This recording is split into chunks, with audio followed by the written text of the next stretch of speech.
Welcome back. Just about 7:45 East Coast time. The ACLU is launching lawsuits against 3 Missouri colleges alleging their refusal to grant in-state tuition aid to students in the U.S. illegally is discrimination.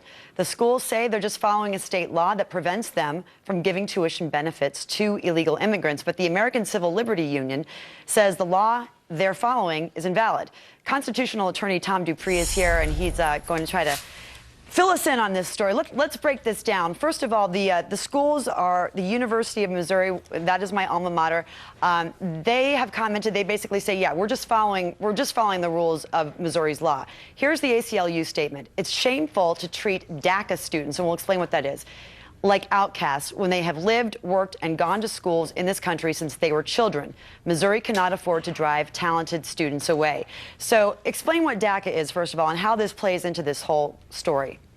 Absolutely. Well, DACA, of course, stands for Deferred Action for Childhood Arrivals. And you'll recall, this was the president's very controversial program where he essentially said we shouldn't remove individuals who were brought to this country illegally when they were children through no fault of their own. But what's fascinating about this lawsuit is that even though this DACA program was only supposed to defer action, that is to say, defer any removal efforts, it's now being used to argue that these people are entitled to the whole panoply of benefits that are accorded American citizens. So these people, these students, are not American citizens. They are in here they came here illegally with their parents, obviously, but they're allowed to stay here. They're allowed to go to college. But yes, now they want the benefits. So does the ACLU have a leg to stand on?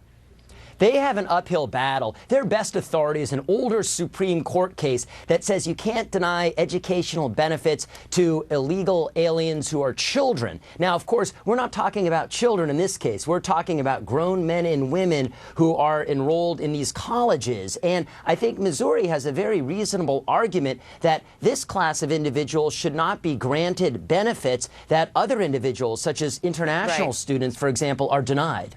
Where do you see this going? Because I know that you had mentioned when you were talking with our producer that there's a little bit of confusion, or maybe hinkiness, I guess you could say, with the Missouri legislature in passing this law.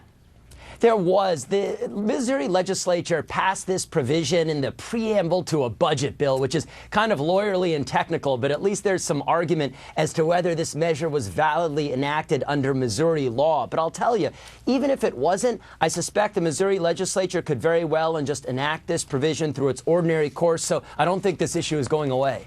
Again, 2 of the 3 schools commented. They said that they're just following the laws of Missouri. University of Missouri, my alma mater, did not comment on that, but I would imagine they're probably going to say the same thing.